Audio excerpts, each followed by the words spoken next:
Hello dear students, आज हम लोग स्टार्ट करेंगे एडमिशन के केस में ऑल टाइप्स ऑफ रिजर्व का क्या ट्रीटमेंट होता है। और अगर हमारे पास बैलेंस शीट में प्रॉफिट्स गिवन हो, जैसे यहाँ लिखा है प्रॉफिट एंड लॉस के नाम से प्रॉफिट लाइबिलिटी साइड में, या हमारे पास में एसेट साइड में लिखा हुआ है प्रॉफिट एंड लॉस अकाउंट के नेम से, तो इनका क्या अकाउंटिंग ट्रीटमेंट होगा एक एग्जाम्पल के थ्रू समझते हैं। मान लीजिए आपके पास में दो पार्टनर हैं, एक पार्टनर का नाम आपके पास में ए है और सेकंड पार्टनर का नाम आपके पास में बी है। ये दोनों कंटिन्यू अपनी फर्म को चला रहे थे और इनका प्रॉफिट शेयरिंग रेशियो था 2:1। इन्होंने क्या करा, 1 अप्रैल 2023 को मान लेते हैं एग्जाम्पल के वे में, सी को एडमिट करा 1/4 शेयर के लिए।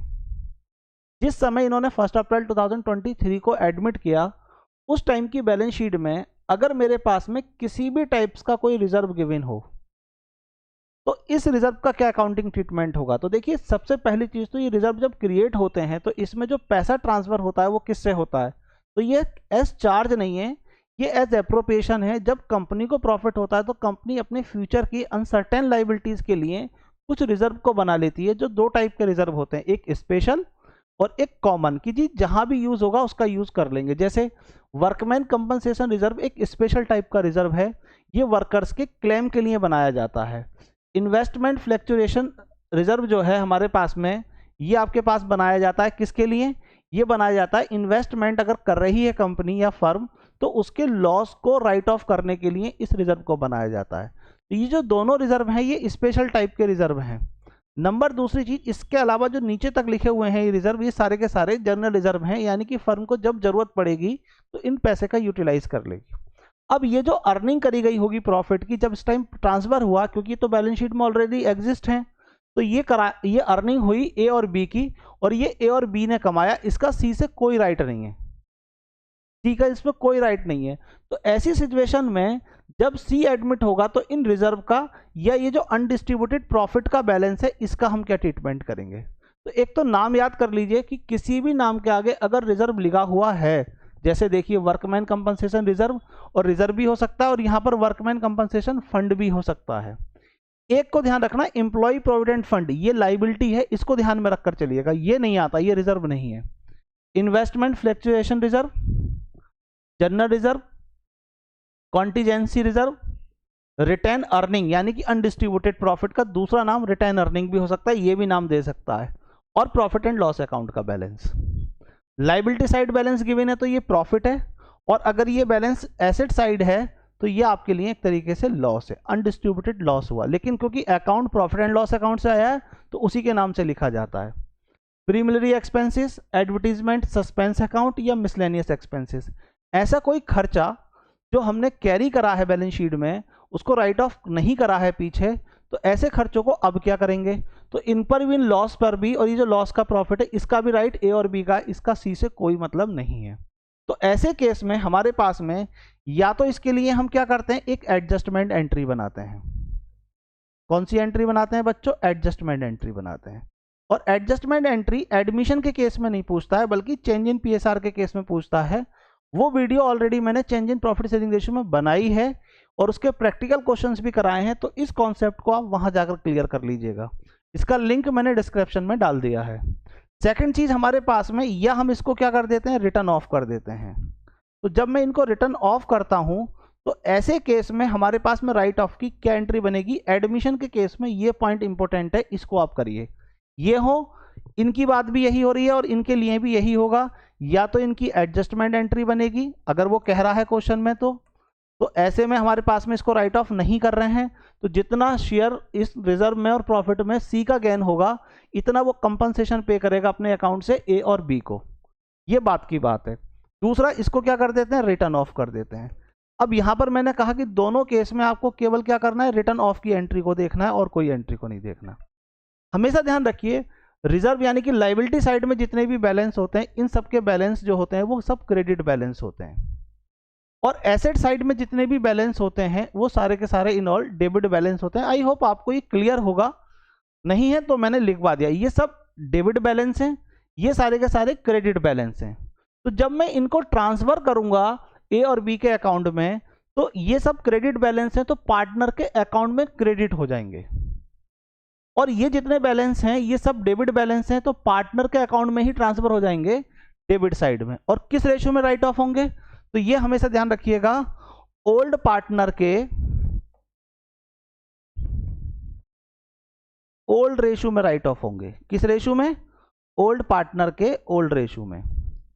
और ये भी सब किस में ट्रांसफर होंगे, ओल्ड पार्टनर में ही ट्रांसफर होंगे। और किस रेशियो में ट्रांसफर होंगे, ओल्ड रेशियो में ही ट्रांसफर होंगे। ये आपको दोनों बातें ध्यान में रख के बहुत अच्छे से चलना है। राइट ऑफ होगा old partner in their old ratio. अब 3 ओल्ड पार्टनर हैं तो तीनों में डिवाइड हो जाता, 2 ओल्ड पार्टनर हैं तो दोनों में, रेशियो भी कौन सा होगा, इनका ओल्ड रेशियो ही होगा। एंट्री क्या पास करेंगे इसके लिए, तो देखिए जितने भी लाइबिलिटी साइड के अंदर रिजर्व गिवन है, किस साइड में, जो भी लाइबिलिटी साइड में आपके पास में क्या गिवन है, रिजर्व गिवन है, उन सबका मैंने बताया था कौन सा बैलेंस होता है, क्रेडिट। तो ये ट्रांसफर होगा कहां पर, डेबिट में।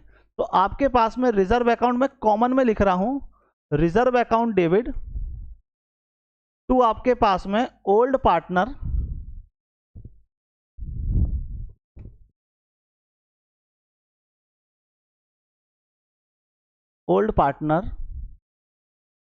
कैपिटल अकाउंट, या आपके पास में स्लैश कर करंट अकाउंट, ये आपके पास में एंट्री बन जाएगी। ठीक, और किस रेशियो में, ओल्ड रेशियो में। एग्जाम्पल के में मान लीजिए जैसे आपके पास में यहाँ पर जनरल रिजर्व गिवन है, और जनरल रिजर्व की अमाउंट हम रख लेते हैं यहाँ पर 24,000 रुपीज। अब इसको अगर मुझे राइट ऑफ करना है तो मैं क्या एंट्री बनाऊंगा, तो इसकी एंट्री बन जाएगी मेरे पास में general reserve account debit to आपके पास में एस कैपिटल, और टू मेरे पास में बीस कैपिटल। और रिजर्व का अमाउंट कितना है, 24,000।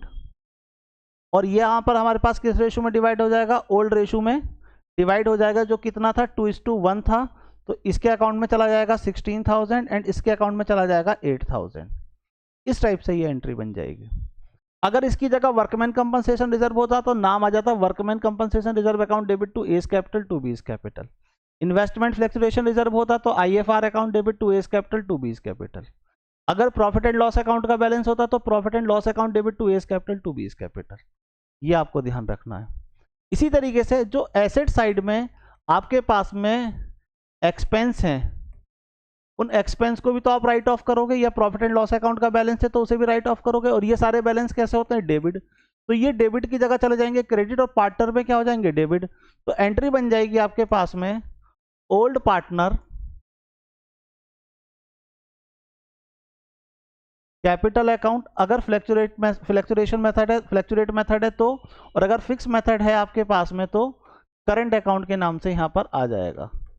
टू डेबिट टू आपके पास में अगर प्रॉफिट एंड लॉस अकाउंट का डेबिट बैलेंस है तो ये आ जाएगा, या आपके पास में एडवर्टीजमेंट सस्पेंस अकाउंट के नेम से है तो ये आ जाएगा आपके पास में, जो भी होगा। और रेशियो कौन सा होगा, ओल्ड रेशियो में डिवाइड हो जाएगा ओल्ड पार्टनर के। ये आपको ध्यान रखना है। एग्जाम्पल के थ्रू देख लेते हैं। मान लीजिए आपके पास में एडवर्टीजमेंट एक्सपेंस की जो अमाउंट है वो आपके पास में 12,000 रुपीज़ है। तो क्या एंट्री पास करेंगे आप, तो यहाँ पर एंट्री पास हो जाएगी आपके पास में A's capital account debit, B's capital account debit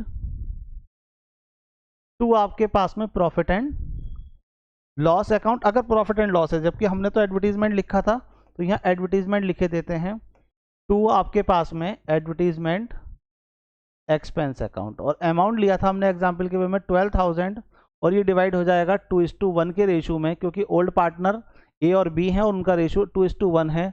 तो 8,000 यहाँ ट्रांसफर हो जाएगा एंड 4,000 यहाँ ट्रांसफर हो जाएगा।